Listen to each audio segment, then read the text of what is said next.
मंत्र का जप, अर्थ की भावना और प्रार्थना और ईश्वर प्रणिधान।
अब रुकेंगे।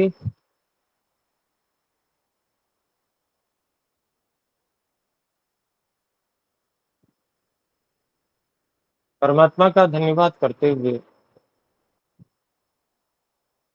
हम धीरे धीरे अपनी ज्ञानेंद्रियों को बाहर की ओर प्रवृत्त कराएं।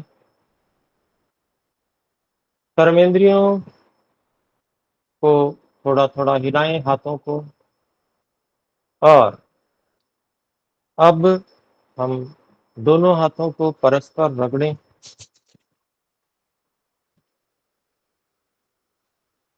कुछ गर्म होने पर आंखों पर और चेहरे पर स्पर्श कराते हुए आंखों को खोल लें।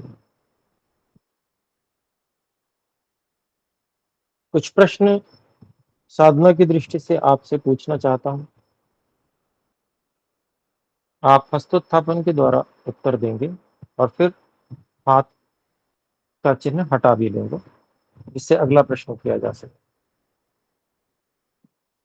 हम में से कितने साधकों ने भूह प्राण केंद्र की साधना का जो अभ्यास है उसमें सफलता प्राप्त की है, अर्थात वो जप कर लेते हैं मन ही मन और तीनों काम चलते हैं, अथवा कम से कम दो काम तो चलते ही हैं जप के अंतर्गत।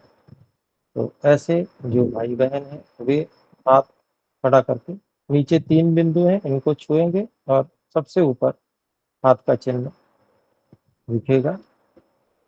इस प्रकार से हम छुएंगे तो हाथ का चिन्ह हो जाएगा।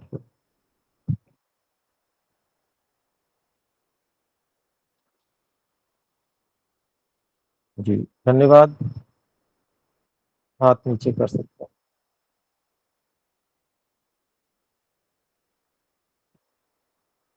भुवः प्राण केंद्र, ओम भुवः, इसका हम में से जिन्होंने अभ्यास किया है और उनको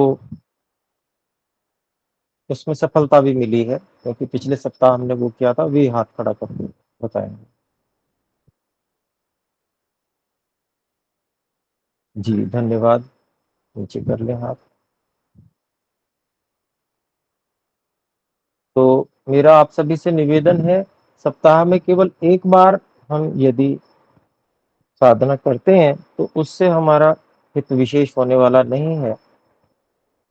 हम जब निरंतर प्रातः सायं दोनों समय साधना करेंगे तो हमें उसके परिणाम विदित होने लगेंगे। और जब तक परिणाम हमें विदित नहीं होंगे तब तक हम आगे करने में उत्साही नहीं बन पाएंगे।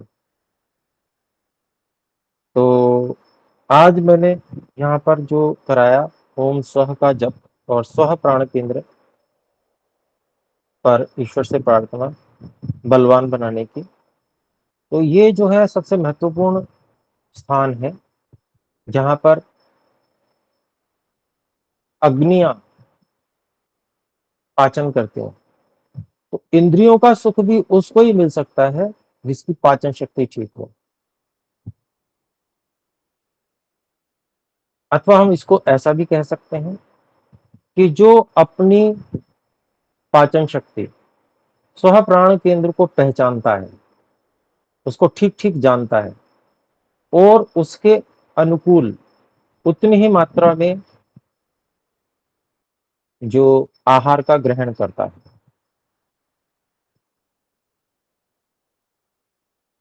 तो वह व्यक्ति स्वास्थ्य का सुख प्राप्त करता है। जो व्यक्ति इसके संतुलन को नहीं जानता, उस पर एकाग्रता नहीं करता, मेरी पाचन शक्ति कैसी है, कितना आहार मुझे अनुकूल है, कितना आहार करने से मुझे कोई बाधा उत्पन्न नहीं होती, मैं सब कार्यों को बहुत अच्छी प्रकार से कर लेता हूं।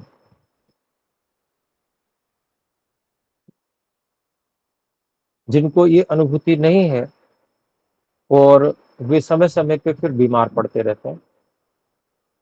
अग्नि तो है, ईश्वर ने पूर्व जन्म के कर्मों के अनुसार हमें अग्नि प्रदान की, जठराग्नि, और वो एक सीमा तक चलेगी भी, हम जब तक जीवित रहेंगे। तो वो जो समय है, उतने समय के लिए जो हमें ये जठराग्नि प्रदान की है परमात्मा ने, इसका हम सदुपयोग कर सकें, अच्छी प्रकार से इसको उपयोग कर सकें, इसके लिए इस पर संयम करना बहुत आवश्यक है।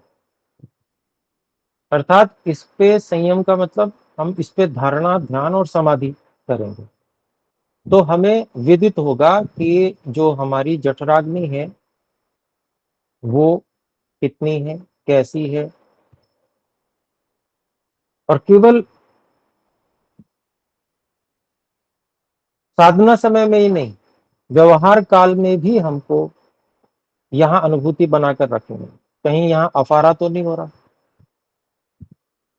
कहीं अधिक भोजन तो नहीं कर लिया, या ऐसा आहार तो नहीं कर लिया जो कम खाएं लेकिन उससे बाधा उत्पन्न हो। कौन सा अन्न ऐसा है जो यथा समय बिना किसी बाधा किए हुए और हमको शक्ति प्रदान करता है और समय से वो बाहर भी निकल जाता है, अशुद्धि भी नहीं रहती, वो समय से भुवः प्राण केंद्र और भूह प्राण केंद्र इनको भी सहयोग करता है। अर्थात वहां पर भी मल नहीं टिकते, वहां भी यथा समय मल का त्याग हो जाता है, जिससे कि हमारी प्रातः काल से लेकर रात्रि पर्यंत की जो दिनचर्या में पूरी अनुकूलता बनी रहती है। तो इस चीज को हम साधना के साथ साथ जब हम करेंगे तो ये सबसे महत्वपूर्ण तीन महाव्याहृतियां हैं, भू भुवः स्वः। इन तीन को विजय करने पर, इन तीन को बहुत अच्छा कर लेने पर हम साधना में बहुत अच्छे से आगे बढ़ सकते हैं, हमें दिव्य दृष्टि भी प्राप्त हो सकती है। परंतु यदि यहाँ गड़बड़ होगी तो हमें दिव्य दृष्टि का स्वप्न भी नहीं ले सकते हैं। तो इसलिए मेरा आप सभी से निवेदन है, हम यदि जीवन में कोई उपलब्धि करना चाहते हैं तो इन तीन प्राण केंद्रों की साधना को विशेष रूप से, प्रायोगिक रूप से अवश्य करें। उसमें थोड़ा समय भी लगाएं, अलग से साधना में भी समय लगाएं और उसको हम अपने व्यवहार काल में भी उन पर ध्यान दें। तो विराम, आइए सब मिलकर एक बार ओम का उच्चारण करके इस सभा को समाप्त करेंगे। यदि कोई प्रश्न हो तो वो अगली कक्षा में प्रारंभ में रख सकेंगे आप। तो ओम का उच्चारण। ओ